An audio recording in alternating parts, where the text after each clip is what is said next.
think you should.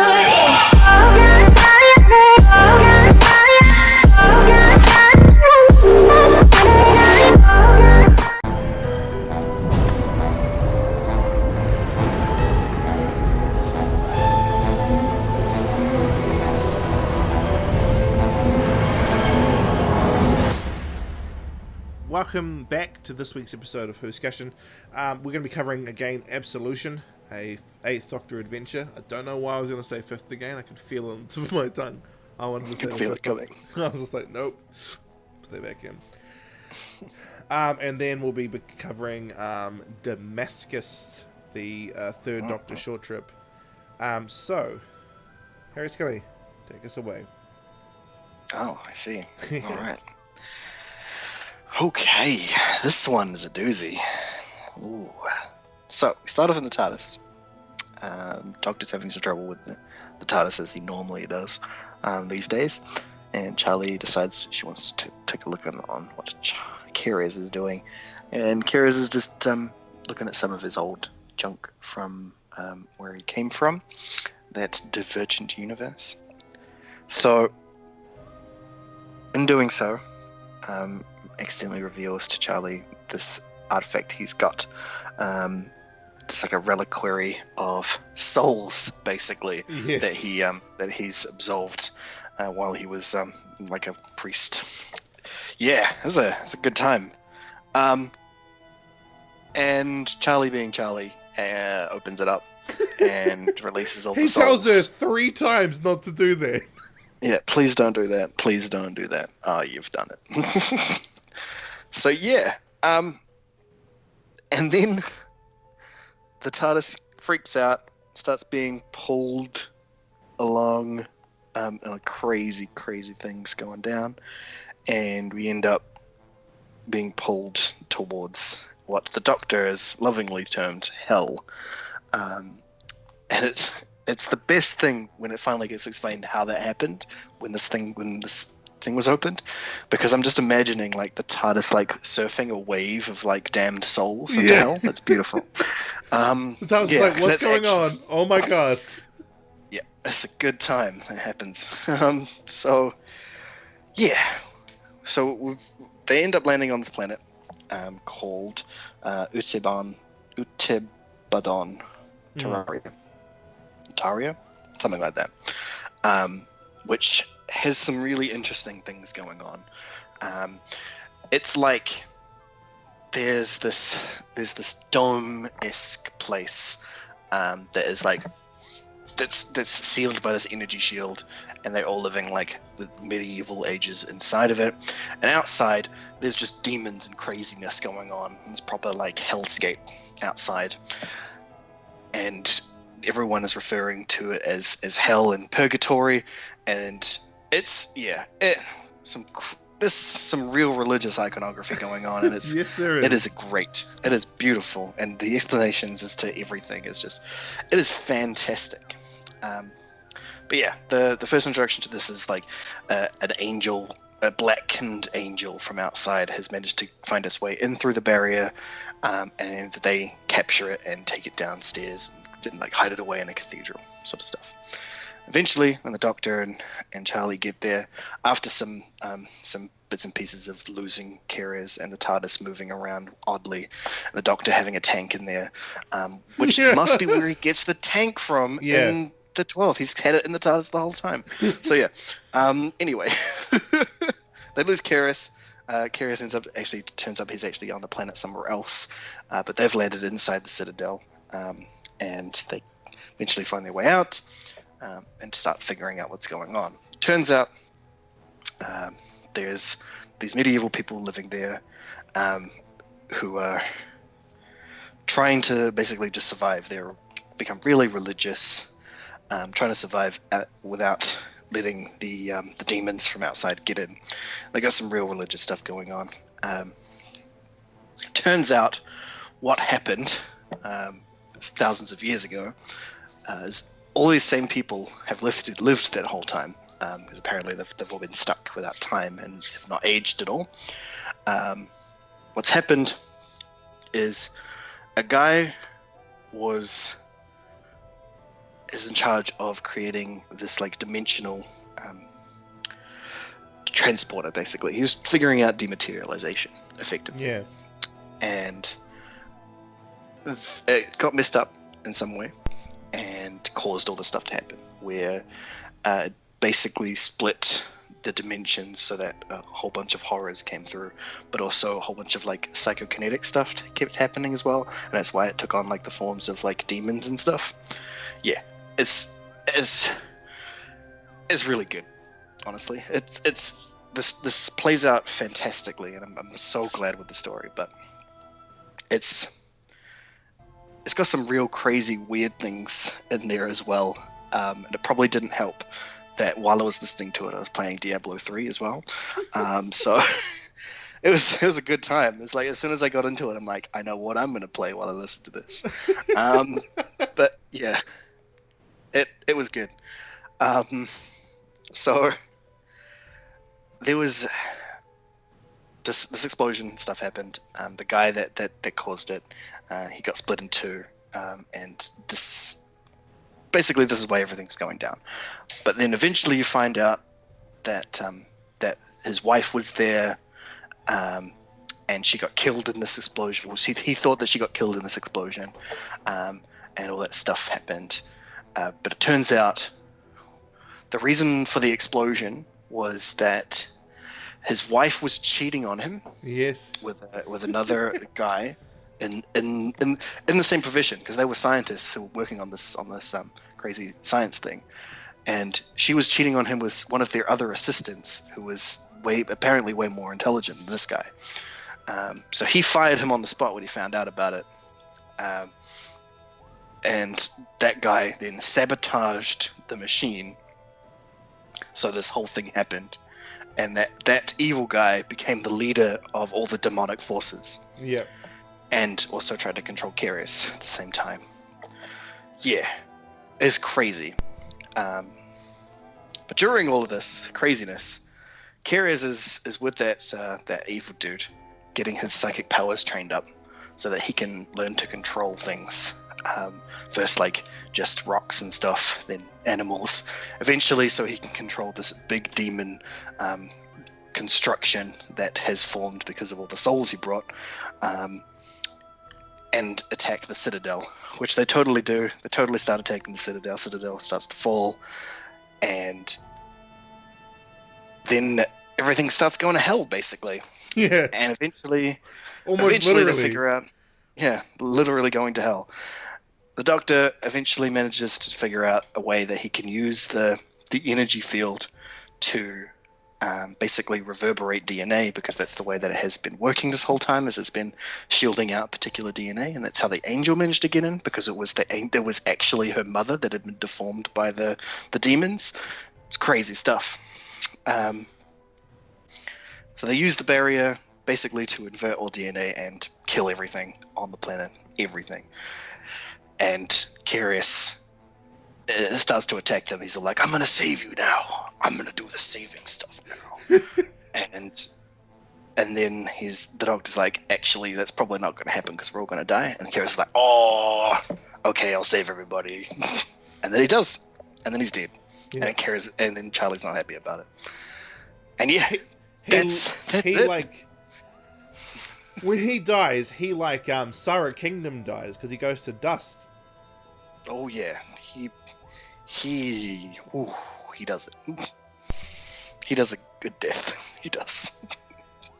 And yeah. This story, man, I was like, because I thought I had listened to it before. Mm-hmm. And it appears I have not. Yeah, I guess not. I was like, whoa, this whole story. Especially when the Doctor's like, by the way, that's your mum, to the main dude's daughter. He's like, by the way, that's your mum. And she's like, oh. And when the Doctor makes his like DNA inversion, he's like, only use this when you really have to. And he walks out, and Charlie's like, well, she'll only use it when she really wants to, right? He goes, no, she's going to use it right now. I know she is. That's why we need to get out of here. Delayed. We didn't leave. We need to leave now. The fact that like Carrie's like gets the ability to control essentially a demon. Yep, This that's great. This And then he fight- becomes the demon. Like, Yeah. and during so he starts like he turns red and gets like all crazy stuff going on. Yeah, and he turns into Satan. Charlie's like, Yep. "You look like Satan," and he's like, "I am Satan." Yep. And she's like, It's a good "Oh, time. well, that's good to know." Carries, can you sort your shit out? And then when he finally dies, the doctor's like, "So where to next, Charlie?" And Yeah, she's he's like, just like casually, "Hey, we're just gonna go. It's all good. Where do you want to go?" and she's like, he's like, "It's back to the way it was before." She's like, "When you say the way it was before, do you mean before Carriers?" He's like, "Yeah, you and me in the TARDIS." And she's like, "You never liked him, did you?" And the doctor's like, "Oh, not. I mean, well, you liked him, right?" And she's like, "I can't believe what I'm hearing. I want to go home." And the doctor's like, "Yeah, but right, I have to let you die to do that. You know that, right? Yeah, and she's like, "Yeah, just do it." Let's do it. Just gotta let me die." She's So- really over it. Yeah, she's But we're not actually- going to do that. We're not going to do that next story next time. No, we're going to go back. we're not. do We're some gonna go back one because more and do some more that we missed. that we missed because somehow we missed 4 Eighth Doctor stories featuring Charlie. So we're gonna go back and do those. So we're about 5 or so weeks away from the next actual story, which is called the Girl Who Never Was. So we'll get to that in 6 Whoscussions from now, I suppose. But with that out of the way, actually no, Eric Kelly, I want to know. Mhm. I want to know your thoughts on Absolution, man. Like, My thoughts. yeah, It was beautiful. I Yeah. liked it. It was. I want it to be animated There's so something. bad. There's something really sweet about it, and yeah, I do also want to animate it really bad. But I do also very recommend playing Diablo while listening to it, because it actually sold it for me. Like that was a perfect idea by me. As soon as I started listening to it, I'm like, this is what I need to get through this, because it set the atmosphere as well for it perfectly. It was Yeah, because they regressed to medieval. Yeah. They made technology illegal. It was a good time. It was a good time. Well, again, you guys can pick this up for pretty cheap on Big Finish's website. It's like $3, so $3 New Zealand. So that's like $1.50 American, 50p British. Pick up the 8th Doctor run. Seriously, you can buy them in bundles. You can actually buy just the 8th Doctor's main range stories. And they do them for really, really cheap. So you can buy his whole run for like, I think it's like $30. So Nice. pick it up, guys. Again, we're not affiliated with Big Finish, but Gary Russell, if you're out there, brother, you know where to hit us up, youtube.com. So we'll go into our last story for this week, Damascus, the 3rd Doctor short trip. An alien spaceship has been seen in England, and one of the is not the Prime Minister, is he? No, he wasn't the Prime Minister. He was Who? Jeremy Thorpe. So who was Jeremy? He was the Thorpe? Prime Minister. He was the Prime Minister. So the Prime Minister goes to UNIT and says, hey, I need help with these alien things, and you should help us. And the Doctor's like, I'm not really in the mood, I don't care. And he's like, but you work for the British Crown! You should care, my good man! And the Doctor's like, I'm an alien, so I don't. And whilst he's having a conversation with the gentleman, everybody freezes in the whole unit. And the Doctor's like, okay, now I'm interested. Why is everybody frozen? Why aren't you frozen? The Doctor goes to tinker around, and Jeremy Thorpe gets on the phone, tries to call people, doesn't get through to anybody, but he gets this weird signal that's on the phone that says he's going to be punished for stealing something. And so the Doctor and him end up going to the ship. The Doctor ends up talking smack, basically, to the aliens that have arrived. He says, hey, look, if you guys don't go away, I'm going to tell the Shadow Proclamation on you. And they go away pretty quickly. The Doctor realizes that the only reason him and Jeremy haven't been frozen is because one of his later incarnations has gone back on his own time stream to make sure that that doesn't happen. And so the Doctor finds out as well that the Prime Minister was working on some hush-hush experiment that the Doctor's not too happy about. And that's pretty much the entirety of Damascus. It's told from Jeremy Thorpe's point of view. It's read by Tim Treloar, who is the Third Doctor impersonator for Big Finish. And he's definitely grown into the role a lot since I first ever heard his trailer for the Third Doctor Volume 1. I think he's gotten a lot better at being John Pertwee.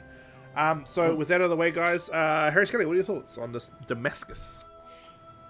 It's a nice little bundle. It's nice to see it done from another point of view again. Not someone who's not even a companion, just someone completely outside of this, getting that sort of stuff going on. I love the weird, what's the word? In the thick of it, feel of it. Yeah. You know, that comedy show. It felt real. Like in the beginning, it felt really much like that. I was really amused by that. But then, of course, then it turns into actually being Doctor Who, which is what we're here for. And then, it was a nice little wrap up. I feel like it may be leading into a bunch of other stories that Big Finish have done. Yeah. And I think that's why it doesn't quite feel like it finished properly for me. Or didn't really. It wasn't like wrapped up in a real tight bow for me because of that. But I guess because we'll be doing a lot more Big Finish as we go on, I'll eventually get to listen to where this fits in properly. Yeah, I'm pretty much with Harry Scully there. It's really short. It's like a proper short trip. I like the fact that it was told from another character's point of view, other than a companion and or a Doctor. It was a bit like one of the other Third Doctor short trips about the boy who needed his bike fixed. Yeah. And the crying lizard man. I just need someone to help me save my planet. He's like, I don't know what to do. The Doctor's making coffee. Like, I don't know what's going on right now. And it's the Jeremy Thorpe character I thought was quite interesting because of the way he describes stuff as well. He's very hey, what? Interesting about how he talks. And he randomly calls his assistant a rather fine-looking gentleman. Well, that's the thing. That's what I'm talking about. Is the real in the thick of it feeling. Yeah. Because when they're driving in the car, he does this explanation as they were doing this discussion, and then there's a bounce in the car where they hit a pothole, and he rubs up against him, and he's like, oh. It's like, really? What? Why is this explained? Hello there. I'm sure. I understand that there's this is reasonable, that people like this exist, but I'm also this doesn't get played out in the story other than this introduction with you being interested in him. So it doesn't really. It's interesting that it is there. How did you feel about the Third Doctor bringing up the Shadow Proclamation? I mean, so the Shadow Proclamation's a new Who element. Do you think it works with having the classic Doctors talking about it? I mean, it probably existed back then in terms of the continuity. Yeah. It makes sense. I mean, it's not like the thing is that for the most of the Doctor's run, the Time Lords have never really been proper sheriff of the galaxy. They're never really there to clean up criminals and all that sort of stuff, but the Shadow Proclamation is supposed to be that. Yeah. So it makes sense that he would know about them throughout the whole of the time that they existed, and considering that they've clearly obviously existed for as long as humans have been around, because he mentions it back at the deep past for them. So it makes sense that he knows about them. So I'm glad that they are cleaning up continuity by having Big Finish. Yeah. Big Finish were we'll fix it. Don't worry, guys. We're on it. We'll explain why the future Doctors don't use the healing coma. It's okay. We'll do it. Please explain that. Well, with that out of the way, guys, that's the last story for us this week. Again, you can pick these up for nothing, basically, on Big Finish's website. They are good. The short trip range is quite nice, but I mean, any of their ranges are great. They do cover more than just Doctor Who's. There might be something else there that you might like. And with that, we'll catch you all next week. Again, we're not sponsored. Right. We're not sponsored. Yep, definitely not sponsored. But hey, if you want to, Gary Russell, Nick Briggs, if you guys are out there, just flick something our way. We'll help you out. All right, we'll catch you all next time.